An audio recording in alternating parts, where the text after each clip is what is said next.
عارفه يا مروه الشغلانه دي لو ظبطت وقبضنا المليون جنيه، يا لهوي يا لهوي، هنعمل ايه؟ هنعمل ايه بالمليون جنيه؟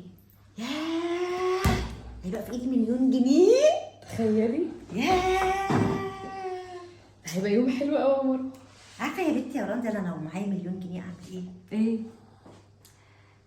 هجيب عربيه فيراري.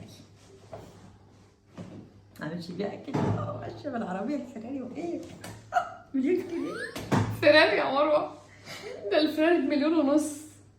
يا ستي هسلف منك 500 عادي، ما انت طلعي من عندك يا رندا. مليون ونص دولار، يعني بتاع 30 مليون جنيه مثلا ولا حاجه. اه يا غلط للدرجه دي؟ اه.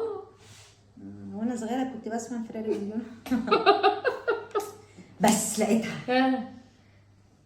هجيب فيلا 500 متر، فيلا فين؟ بسين وحته كده بقى اسطبل قيمه. كمان اسطبل خير؟ فيلا فيلا. ده الحصان بس اللي بمليون جنيه. الحصان، الحصان مش الفيلا. هو الحصان غالي قوي كده؟ اه. لقيتها. ايه؟ لقيتها يا إيه؟ بنتي يا رندا.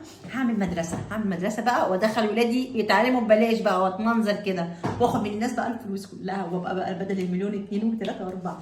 ماشي، ما انت عقبال ما توصلي لمرحله ان انت تاخدي الفلوس من الناس هتبقي محتاجه 30 40 50 60 مليون جنيه عشان تعملي المدرسه. ايه يا رندا انت بتقفليها ليه؟ لا بس هو فعلا المشروع ده غالي يعني. خلاص هجيب شقه عني، يلا شقه عني. لا وانت بالك بتقوليها كده وانت كلك زهد.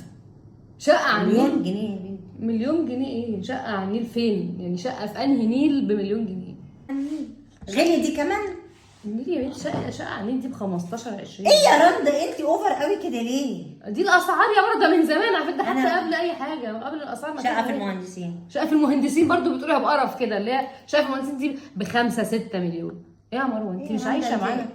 5 مليون في ايه يا رندا؟ امال هتجيب في الجيزه؟ ما هي في الجيزه، هي في المهندسين على فكره، المهندسين في لا الجيزه يعني قصدي ده واحد تحت كوبري. اعمل ايه؟ ابني لي عشه تحت الكوبري، هبني لي عشه تحت الكوبري، دي غاليه برضو. لا دي هتتزال.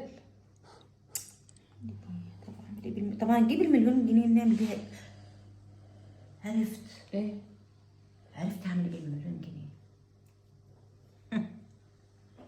هجيب كرتونه بيض.